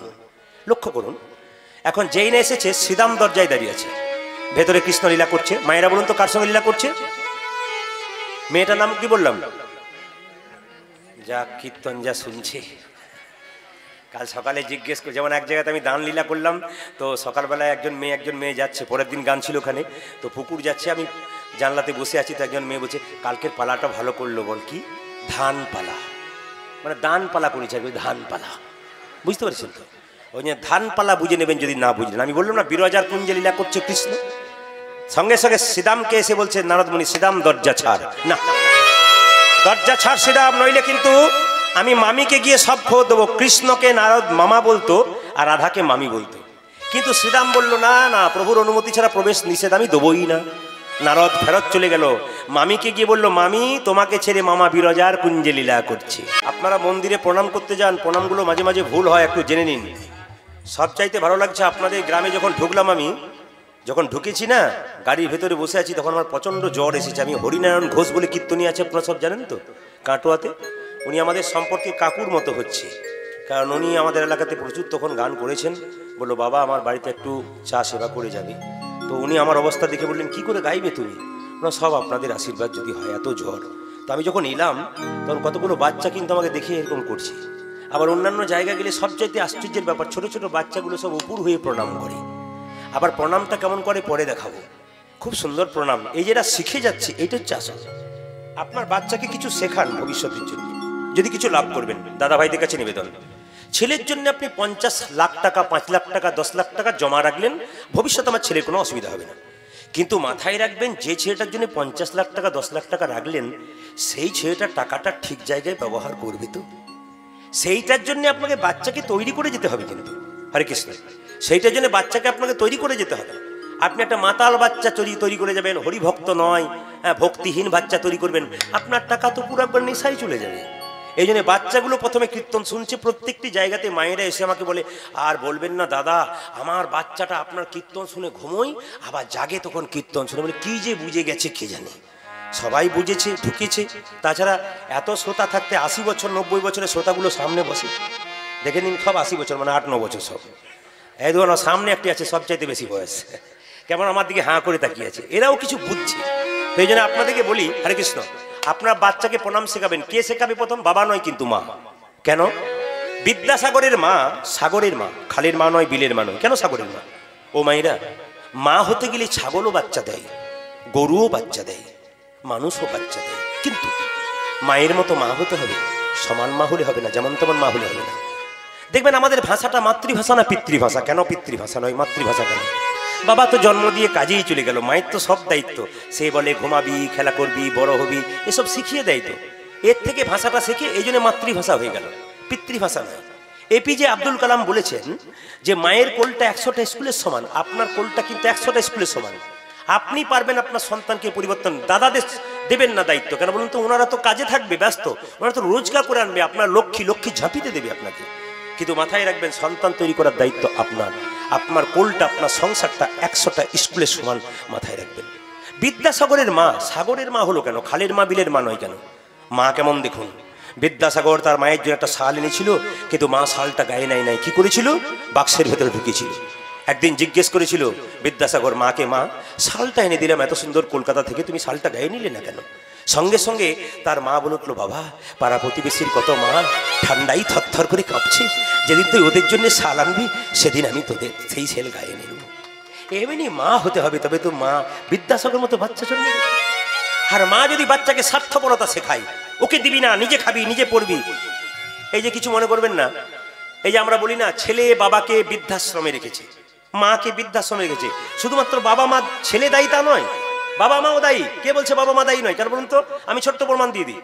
আমার পাশের বাড়িতে একটা মেয়ে তার বাচ্চাকে বলছে, টিফিন বাক্সে খাবার দিলাম, নিজে খাবি, কাউকে দিবি না। তুই যদি কাউকে দিয়েছিস তা তোর একদিন কি আমার দিন। মা কাউকে দিতে নেই? বলে না, নিজে খেতে হয়, কাউকে দিতে নেই। ছেলে বড় হলো, চাকরি পেলো, বিয়ে হলো, নিজে খেলো, মা বাবাকে দিল না। কেন দেবে বলুন তো? কেন দেবে? ও তো শিখিয়ে দিয়েছে। হ্যাঁ আস্তে, শব্দ নয়, হরে কৃষ্ণ। তো নিজে খাবে বাচ্চাকে, নিজে খাবে, অপরকে দেবে না, শেখাবেন আপনি। যেমন আপনার বাড়িতে কোনো ভিক্ষুক এসছে, তো আপনি ভিক্ষাটা নিজে দেবেন না। বাচ্চা যদি স্কুল সেদিন না যান বা ছুটি থাকে, বাচ্চাকে বল তুই দে। কেন? ওকে দিতে শেখাবে। ওই ছোট থেকে যত শিখবে না দিতে, ওর মন তত বড় হবে। আপনি বড় মা হবেন, বড় মনের মা হবেন। এরকম মা হতে হবে, তবে আপনি কৃষ্ণ ভক্ত সন্তানের জন্ম দিতে পারবেন। তাই প্রণামের কথা যখন বললাম, প্রণাম হচ্ছে পুরুষ মানুষ প্রণাম করবে সাষ্টাঙ্গে, 8টা অঙ্গ মাটির সঙ্গে, 6টা অঙ্গ মাটির সঙ্গে ঠিকবে। কি বাবা একটু দেখে নিন। দুটো হাতের তালু, উপর হয়ে শুলে দুটো হাতের তালু, আর কি ললাট, নাসিকা, কটা হলো? 4টা, আর কি বক্ষস্থল 5টা, আর নিম্নাঙ্গ 6টা। মায়েরা কিন্তু সাষ্টাঙ্গে প্রণাম করতে পারবে না। কখন থেকে বলুন তো? ধরা দেবী যখন থেকে স্তন বন্ধ করে গোবিন্দ সেবা করেছিল, তখন থেকে আপনারা নিজের বক্ষ মাটিতে ঠেকাতে পারবেন না, কেন গোবিন্দ সেবায় লেগে গেছে। এই জন্য আপনারা দিতে পারবেন। আপনি পঞ্চাঙ্গে প্রণাম করবেন, কোনোদিন আপনার উপর হয়ে প্রণাম করবেন না, কোনোদিন না, ভুল করবেন তাহলে আপনারা। তবে হ্যাঁ, বাচ্চাগুলো একটা স্বভাব দেখলাম, যেটা বললাম আপনাদেরকে, আমার কাছে যাচ্ছে আর আমি বসে আছি আর প্রণামটা এরকম করছি। কেন করছি? আসলে প্রণাম করবেন, ডান হাতটা আপনার ডান পায়ে পড়বে, বাঁ হাতটা ওনার বাঁ পায়ে পড়বে, তবে প্রণাম সার্থক হবে। যেমন আগে টিভি চলতো, কি ছিল আগে টিভিতে দেখবেন ব্যাটারিতে চলতো, কামড়ি, যেগুলো লাল কামড়ি কালো কামড়ি থাকতো না, দুটো উল্টো পাল্টা হলে কি হতো? পিকচার টিউব ফুস। সেরকম যদি আপনি ডান হাতটা বাঁ পায়ে দেবেন, বাঁ হাতটা ডান পায়ে দেবেন, তাহলে পিকচার টিউব ফুস হয়ে যাবে। এই জন্য নিবেদন হচ্ছে প্রণামটা সবসময় এরকম ডান হাত ডান পায়ে। এই জন্য কৃষ্ণকে দেখেছেন তো এরকম করে আছে, কৃষ্ণ তুমি বাঁকা, বলে আমি বাঁকা নই, তোরা বোকা। বলে কেন? তোরা উল্টো প্রণাম করবি, আগে থেকে উল্টে দিয়েই বসে আছি। ভগবান খুব চালাক, তিনি উল্টে দিয়ে বসে আছেন। দেখুন, দেখবেন ভগবানকে দেখবেন, শিবকে দেখবেন, সব উল্টে দিয়ে বসে আছে। ওই জন্য আমি যখন বাসায় থাকি তখন প্রণাম করতে গিয়ে আসে না, আমি তখন হাঁটুল মাটুল দিয়ে বসি। কেন বলতে? বাবু হয়ে কেন? তাহলে প্রণামটা ঠিক করবে, নইলে উল্টো পাল্টা প্রণাম করে দেবে। কিন্তু এখানকার বাচ্চাগুলো দেখলাম খুব সুন্দর করছে। বলুন যদি রাধা মাধব কি, শ্যাম সুন্দর কি, মদন মোহন কি। মামি, নারদ বলল, মামি তোমাকে ছেড়ে মামা বিরজার কুঞ্জে লীলা করছে। রাধারানী ছুটে গিয়ে বলল, ওরে শ্রীদাম দরজা ছাড়, যেই না বলেছে দরজা ছাড়, শ্রীরাম বলছে মা দরজা ছাড়বো না, দরজা ছাড়, নইলে তোর একদিন কি আমার একদিন, না আমি দরজা ছাড়বো না প্রভুর অনুমতি ছাড়া। শ্রীরাম দরজা ছাড়, না আমি ছাড়বো না। জোর করে যখন কৃষ্ণ জোর করে রাধারানী কুঞ্জের মধ্যে ঢুকতে গেল, তখন শ্রীরাম রাধাকে আছড়ে মাটিতে ফেলে দিল। রাধারানী কেঁদে কেঁদে বলল, শ্রীরাম রে, শ্রীরাম রে, তুই যখন আমার সঙ্গে দৈত্যের মতো আচরণ করলি, এই জন্য তোকে অভিশাপ দিলাম, তোর যেন দৈত্য কুলে জন্ম হয়। মায়েরা, শ্রীরামের দৈত্য কুলে জন্ম হয়েছিল। শ্রীরামের দৈত্যের তুলসীর স্বামীকে বলুন তো, শঙ্কচূড় দৈত্য, ওটা শ্রীরাম। আচ্ছা দেখবেন তুলসী পাতা গণেশের পুজোতে যায় না, মায়েরা দেন, আসলে দেন না কেন বলুন তো? তুলসী মনে মনে গণেশকে একটু বিয়ে করবার ইচ্ছা জেগেছিল, গণেশকে আবার প্রস্তাবও দিয়েছিল যে আমি তোমাকে বিয়ে করতে চাই, কিন্তু গণেশ বলেছে আমি লক্ষ্মী ছেলে, খবরদার বলবে না, মা বাবাকে বলে দেবো, বলে দিলাম। এই জন্যে গণেশ যখন থেকে অভিমান করেছে যে তুমি যদি বারবার বিয়ের প্রস্তাব দেবো অভিশাপ দেবো, এমন অভিশাপ দিল তোমার দৈত্য স্বামী হোক। ওই জন্য তুলসীর স্বামীর নাম হলো শঙ্কচূড় দৈত্য। শ্রীরামে কেঁদে কেঁদে বলল, রাধে তোমাকে আমি মা বলে ডেকেছি, মা হয়ে পুত্রকে অভিশাপ দিলে দৈত্য কুলে জন্ম হোক। আমি তোমাকে অভিশাপ দিলাম, তোমাকে পৃথিবীতে কেউ কোনোদিন মা বলে ডাকবে না, কোনোদিন কেউ মা বলে ডাকবে না। বাবা, আরে যারা কীর্তন শুনলেন কাল সকালে বলতে পারবেন রাধাকে মা বলা হয় না কেন? শ্রীরামের অভিশাপ থেকে। খুব ভালো জেনে নিন, ভুলে যাবেন না কিন্তু, শ্রীরামের অভিশাপ থেকে। শেষে যখন বলল, রাধারানী বলল, আর কি অভিশাপ দিবি তুই? আমি মা হতে পারি না, কোনো ক্ষতি নাই, কৃষ্ণ আমার চাই। তবে শোনো, তুমি যখন আমার অভিশাপ দিলে দৈত্যকুলে জন্ম হোক, দৈত্যকুলে জন্ম মানে তো ভগবানকে ভুলে থাকা। যে অসুর হয় সে কি ভগবানের নাম করে? যে দেবতার অংশ হয় সে ভগবানের নাম করে। আজকে যারা কীর্তন শুনতে এসছেন, পূর্বজন্মে সুকৃতি ছিল বলে এসছেন। আপনারা অসুর নন, অসুর বংশের যারা, তারা কীর্তন শুনতে আসে না, নিন্দা করে করে বেড়ায়। কিন্তু যারা দেবতার বংশের মানুষ, তারা কিন্তু কীর্তন শুনতে আসে। অভিশাপ দিলাম বলে কি, তুমি যেন আমাকে দৈত্যকুলে জন্মে দিলি, আমি তোমাকে অভিশাপ দিলাম, আমি যেমন দৈত্য হয়ে কৃষ্ণ ছাড়া হব, তুমিও 100 বৎসরের জন্য কৃষ্ণ হারা হবে।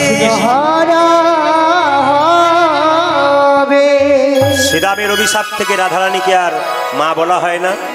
শ্রীরামের অভিশাপ থেকে রাধারানী 100 বছরের জন্য কৃষ্ণ হারা হলো। আকাশে চাঁদ দেখেছেন? জোরে বলুন। আচ্ছা, আকাশে চাঁদের কটা স্ত্রীকে একটু বলতে পারবেন? 27টা। চাঁদের পাশে যে 27টি নক্ষত্র থাকে ওটাকে চাঁদের স্ত্রী বলা হয়। ওরা কিন্তু দুর্গার বোন, ওরা 27টি স্ত্রী। তো লক্ষ্য করুন মায়েরা, আকাশে প্রতিপদের চাঁদ হয় অমাবস্যার পরে। কেউ দেখতে পেয়েছেন? হাত তুলবেন যে দেখতে পেয়েছেন। সারা রাত্রি জেগে থাকবেন, এক কোনায় একটুখানি দেখতে পাবেন, ওটা হচ্ছে প্রতিপদের চাঁদ। বলছে আমার আর আমার বধুর প্রেমটা প্রতিপদের চাঁদ। ললিতা কেঁদে কেঁদে বলল, রাধে তোর গোবিন্দ যখন চলে গেল বৃন্দাবন। এই জায়গাগুলো শুনবেন বাবা, যারা কীর্তন শুনতে এসছেন, আমার বাচ্চা ছেলেরা, খুব সুন্দর ছোট ছোট ছেলেগুলো কীর্তন শুনছে, এদের কাছে নিবেদন রইল, কীর্তন কি জিনিস বুঝতে শিখুন। কীর্তন কি জিনিস আপনারা বুঝতে শিখুন, সহজ সরলভাবে বুঝবেন। লক্ষ্য করুন, রাধারানী কেঁদে কেঁদে বলছে, ললিতারে ললিতারে, আমার বধূ অক্রূরের রথে চেপে চলে যায়। যেদিন এই মাসিমা মারা গিয়েছিলেন, 96 বছর বয়স মনে হয়। মাসিমা বলা ভুল হবে, আমার মায়ের বয়স 72 বছর, তাহলে আমার জেঠিমা বলা যেতে পারে। তো লক্ষ্য করুন মায়েরা, তো ইনি যেদিন চলে গিয়েছিলেন, আপনাদের যারা আত্মীয় স্বজন আছে একটু কান্নাকাটি করেছিলেন, কিংবা আপনাদের বাড়ি থেকে কেউ চলে গেলে চিরকালের জন্য কাঁদেন, কেউ আসে এত কাঁদেন, তুমি যেও না গো যেও না গো, আসে গো, যে একবার চলে যায় সে আসে না। কৃষ্ণ অক্রূরের রথে চেপে চলছিল কোথায়? মথুরায়, বংশ ধ্বংস করবার জন্য। যখন যাচ্ছে, ললিতা বলছে, রাধে তুই বাধা দিলি না কেন? যেতে দিলি কেন? তাহলে কাঁদতে হতো না তোকে। রাধারানী বলছে, ললিতারে আমি কি ছেড়ে দিয়েছি? রাধার দুঃখ কথাটা শুনুন। আমার গোবিন্দ যখন অক্রূরের রথে চেপে চলে যাচ্ছিল, কৃষ্ণের কাকার নাম হচ্ছে অক্রূর, সম্পর্কে কাকা। অক্রূরের রথে চেপে যখন কৃষ্ণ চলে যাচ্ছিল, এদিকে তাকাবেন, চলে যাচ্ছিল, আমি রথের চাকা ধরে কত কাঁদলাম, ওগো বধূ হে, তুমি আমায় ছেড়ে যেও না বধূ। আমি রথের চাকার সামনে বুকটাকে পেতে দিলাম, অক্রূরকে বললাম, অক্রূর তুমি আমার বুকের ওপরে রথের চাকাটা চাপিয়ে দাও, আমার প্রাণনাথের সঙ্গে প্রাণে চলে যাবে। আমি প্রাচীনে লোকের মুখে শুনেছি, যাবার সময় যদি কোনো মরা দেখা যায়, নাকি যাত্রা ভালো হয় না, প্রণাম করেন আপনারা, রাধারানী কেঁদে কেঁদে বলছে, ললিতারে আমার বধূকে কত ভালোবাসি জানিস। বধূ যখন মথুরায় যাচ্ছে, আমি কেন বুকটাকে পেতে দিলাম, যদি আমার প্রাণনাথের সঙ্গে প্রাণটা চলে যায়, আমার প্রাণনাথ আমার মরা মুখ দেখে যাবে, তবে তার যাত্রাটা শুভ হবে। কিন্তু আমি এত করে কাঁদলাম, আমার গোবিন্দ কি করলো জানিস? গোবিন্দ রথ হতে নামলো, এক হাতে গঙ্গা জল তুলসী পাতা, আর এক হাত আমার মাথায় ঠেকিয়ে বলল, রাধে যাবার সময়ে কেঁদে কেঁদে আমার যাত্রাপথ পিছলি করো না। আমি তোমাকে কথা দিলাম, কথা দিলাম, কথা দিলাম, আমি তোমাকে কথা দিলাম, কথা দিলাম, আজ যাব কাল ফিরে আসবো। আসিব। আপনাদের এটা বর্ধমান জেলা পড়ছে না, কিন্তু যদি আমাদের বীরভূমে যান তাহলে দেখবেন সবচাইতে ভালো জিনিস কি আপনাদের আছে কিনা জানি, আমাদের যে দোকান করে যান না, ব্যবসা করে না, দোকানের দরজায় লেখা থাকে আজ নগদ কাল ধার। আপনি 500 টাকা নিয়ে গেলেন, ভাবলেন আজকে নগদ নেবো, রাত্রি পেরোলে আবার আজ হয়ে যাচ্ছে, কাল হচ্ছে না। খুব চালাক ওরা কিন্তু। আজ নগদ কাল ধার, আপনি যেই কাল হয়ে যাচ্ছে অমনি আজ হয়ে যাচ্ছে, আর কাল নাই। বলে কাল যে 500 টাকা দিলাম, বলে দেখো কি লেখা আছে, আজ নগদ কাল ধার, আজই হয়ে আছে। গোবিন্দের কথাটা কেমন দেখুন, আজ যাবো কাল ফিরে আসবো, কিন্তু এলো না রে ললিতা। আমার অবস্থা কি জানিস? আমার গোবিন্দের জন্যে আমি 100 বছর স্নান করি নাই। মায়েরা আপনার লক্ষ্য করুন, রাধারানী 100 বছর ডুব দেয় নাই, স্নান করে নাই। 100 বছর পা ধুই নাই। কেন ধুই নাই? কারণটা কি? রাধারানী বলছে, ললিতারে যেদিন গোবিন্দ যাবে আমাকে ছেড়ে, সেদিন ভোরবেলায় আমি গোবিন্দকে বললাম, আমাকে কেমন ভালোবাসো একটু পরীক্ষা দাও। আমার গোবিন্দ নিজের কোলে বসিয়ে, গোবিন্দ আমাকে কোলে বসিয়ে নিজের হাতে স্মৃতির সিঁদুর পরাইয়ে দিল। কৃষ্ণ নিজের হাতে আমার বেনিটা বেঁধে দিল, আমার নয়নে কাজল দিল, আমার চরণে আলতা দিল। বললো, রাধে আমি আজ যাবো কাল ফিরে আসবো, যত্ন করে রেখো। ওরে ললিতারে আজ যাবো কাল ফিরে আসবো বলে 100 বছর আসে নয়। আমি যদি স্নান করে দিই তাহলে আমার বেনিটা খুলে যাবে, গোবিন্দকে দেখাতে পারবো না। 100 বছর আসে না, 100 বছর স্নানই করি নাই। 100 বছর আমি 100 বছর স্নান করি নাই, স্মৃতির সিঁদুর যদি মুছে যাই দেখাতে পারবো না। 100 বছর স্নান করি নাই, পায়ের আলতা দেখাতে পারবো না। ললিতারে আমি আলা ভোলা গোয়ালিনী কৃষ্ণ শিবর কি ভজনে কত যোগী, কত মুনি, কত ঋষি, কত দিন ধরে সাধনা করি, কত দিন ধরে সাধনা করি চরণ পাবার জন্য। কিন্তু আমি আলা ভোলা গোয়ালিনী কি এমন সাধনা করেছিলাম, স্বয়ং ভগবান আমার চরণে নিজের হাতে আলতা, নিজের হাতে আলতা পরাইয়ে দিল। ওরে ললিতারে আমি 100 বছর পা ধুই নাই, যদি কোনো দিন প্রাণনাথ আসে আমি আর দেখাতে পারবো না, তাই পা ধুই নাই। তবে শোনে রে ললিতা, আমি যে স্মৃতির সিঁদুরের মধ্যে কৃষ্ণ দেখতে পাই, আমি বেনির মধ্যে কৃষ্ণ দেখতে পাই, আমি নয়নের কাজলের মধ্যে কৃষ্ণ দেখতে পাই, আমি যে সব কিছুর মধ্যে কৃষ্ণ দেখতে পাই। ললিতা বলছে, সব চিহ্নগুলোর মধ্যে যদি কৃষ্ণ দেখতে পাস তবে তুই কাঁদিস কেন? আমি কৃষ্ণের জন্যে কাঁদি নাই, আমি কাঁদছি কেন জানিস? আমার গোবিন্দ যদি আবার ফিরে আসে কোনো দিন, স্মৃতির সিঁদুরে দেখাতে পারবো স্নান করি নাই 100 বছর, আমি বেনি দেখাতে পারবো স্নান করি নাই, পা ধুই নাই, পায়ের আলতা দেখাতে পারবো, কিন্তু ললিতারে আমি দুটো জিনিস দেখাতে পারবো না। কোন দুটো জিনিস? নয়নের কাজল দুটো। কেন দেখাতে পারবি না? কৃষ্ণ বলে কেঁদে কেঁদে আমার নয়নের কাজল মুছে গেছে, তাই নয়নের কাজল মুছে গেছে গো। মণ্ডলী, ভক্তিমতী মায়েরা, আপনারা কৃষ্ণের জন্য কাঁদবেন এখানে সংসারে, পাকে বিহারীর কাছে কাঁদবেন না, কিন্তু সংসারে কৃষ্ণের জন্য কাঁদবেন। একটু বলে দিই, ছেলের জন্য কাঁদবে, মেয়ের জন্য কাঁদবে, সেই কান্নাতে জ্বালা ধরবে। ছেলের জন্য ছেলেকে বড় করবেন, মানুষ করবেন, ভবিষ্যতে ছেলে আপনাকে দেখবে না, তখন দেখবেন আপনার বড় কষ্ট হবে। কিন্তু ছেলেকে বলবেন, যার জন্যে করি চুরি সে কিনা বলেছ। আসলে টাকাটা কীর্তন চলাকালীন এই দিচ্ছে সুমন, তাই তো? ও গৌরপদ ঘোষ। তো আমি একটা কথা বলি, বেশ, তো কীর্তন চলাকালীন আপনারা টাকাটা আপনি দিয়ে দিন, আর কেউ আসবেন না, শেষে দেবেন, আমি হাত পাতবো, আমি শেষে এখানে দাঁড়াবো, আপনারা আসবেন। উরুধ্বনি দিন একবার প্রেম সে। বেশ বেশ, মন দিয়ে শুনুন, মন দিয়ে শুনুন। আপনাদের এখানে অনেক ছেলে দাঁড়িয়ে আছে, যারা আছেন বাড়ির আটজন ভাইপো, তাদের ছেলে যারা আছে খুব ভালো, কিন্তু এদের ব্যবহার খুব সুন্দর। আসার পর থেকে খুব অভিনন্দন করেছে। সুমন বলে ছেলেটি প্রথম আমার সঙ্গে কথা বলেছিল। তো যাই হোক, গৌরপদ, তো যাই হোক, এখন কথা হচ্ছে একবার প্রেম সে সবাই মিলে বলুন, রাধা রানী কি, শ্যাম সুন্দর কি, মদন মোহন কি। মায়েরা লক্ষ্য করুন,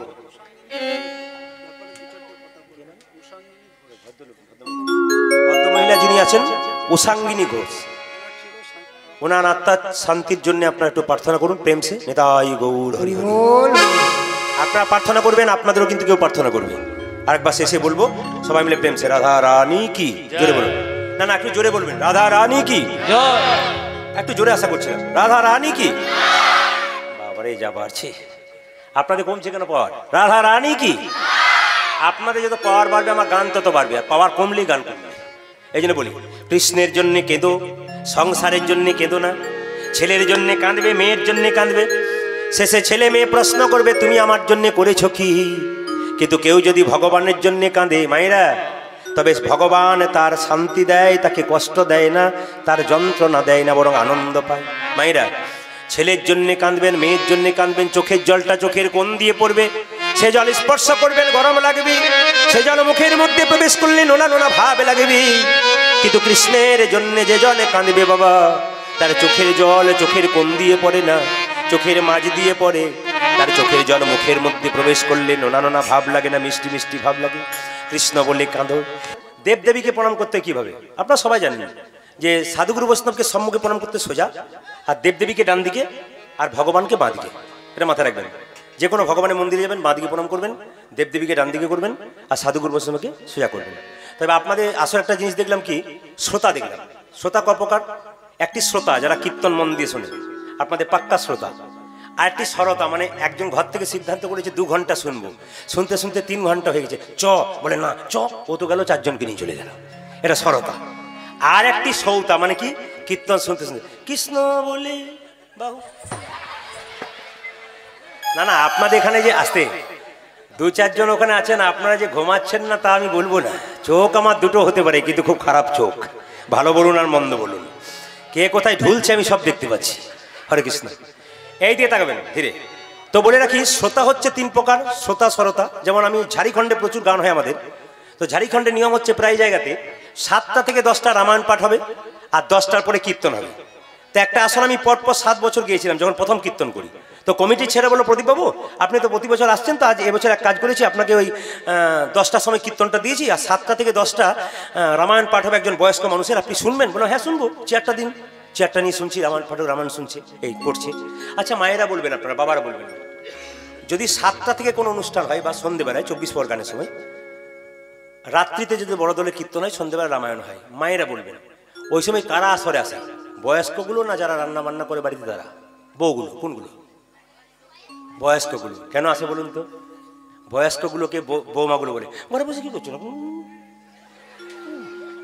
এখানে বসে কি করছেন, ঘরে তার মানে ঝঞ্ঝটটা বাইরে গেলেই বাঁচি। তো লক্ষ্য করুন, রামায়ণ পাঠ হচ্ছে, আমি দেখতে পাচ্ছি রামায়ণ পাঠ দারুণ করছে, আমি শুনছি একজন বয়স্ক মহিলা, প্রায় 70 বছর বয়স, নাতনিকে নিয়ে আঙুলে ধরে এলো, একটি চট বস্তা পাতলো, নিয়ে পেতে দিব্যি লম্বা হয়ে বসলো। প্রথমে আরম্ভ হলো তখন পা মেললো, যখন অর্ধেক হয়ে গেলো তখন গা মেললো। আমি যখন কীর্তন করতে নেমেছি তখন নাক ডাকতে শুরু করেছি। এখন লক্ষ্য করুন, কীর্তন যখন মানে আজকে ঠান্ডা লেগে গেছে খুব আর কি, বুঝতে পেরেছেন তো? তো লক্ষ্য, কীর্তন যখন শেষ হয়ে গেছে, তো সবাই উঠছে।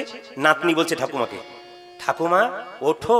ঠাকুমা বলছে আরম্ভ হলো, বলে আজ আর হবে না, কাল হবে, চলো। চলে গেল। এখন 4 দিন 24 প্রহর গান, মানে 3 দিন আর কুঞ্জবর্ণন হয়, আপনারা সবাই জানেন। এখন কুঞ্জবর্ণনের দিনে আমাকে এসে বুড়িমা বলছে, এই যে বাবা তোমার কীর্তন কি সুন্দর। আমার তুমি তো ঘুমোলে, তুমি কি বুঝলে? মনে মনে ভাবলাম। বলছে বাবা তোর কীর্তনে কে বুঝলো না বুঝলো, আমি কিন্তু ভালো জিনিস বুঝেছি। বলে কি? প্রত্যেক দিন রাত্রে শোবার সময় 3টে করে ঘুমের ট্যাবলেট খাই, 2টো করে ফ্যান চলে, ঘুমই আসে না, আর তোর কীর্তনে কি ঘুম বটে, ঘুম আর বন্ধ হয় না। যা কাজ তো কিছু হয়েছে। হ্যাঁ, আবার লক্ষ্য করুন, যিনি রামায়ণ পাঠ করছেন তার কাছে গিয়ে বলছে বুড়িমা, বাবা তোর রামায়ণ পাঠটিও খুব সুন্দর, একবার অমৃত। তখন রামায়ণ পাঠ তো দেখছি সন্ধ্যে থেকে ঘুমিয়েছে। বলছে বুড়িমা সব বুঝতে পেরেছে তো? বলছে বাবা 3 দিন ধরে রামায়ণ পাঠ শুনলাম, সবই বুঝলাম, একটি জিনিস বুঝি নাই। বলে কি? রাম রাক্ষস না রাবণ রাক্ষস? যখন রামায়ণ পাঠক রেগে বলছে রাম ও রাক্ষস নয়, রাবণ ও রাক্ষস নয়, রাক্ষস আমি যে তোমাকে বুঝাতেই পারলাম না, তা দেখবেন কীর্তন যদি বুঝতে না পারেন তাহলে বলবেন প্রদীপ পাল রাক্ষস এসেছিল।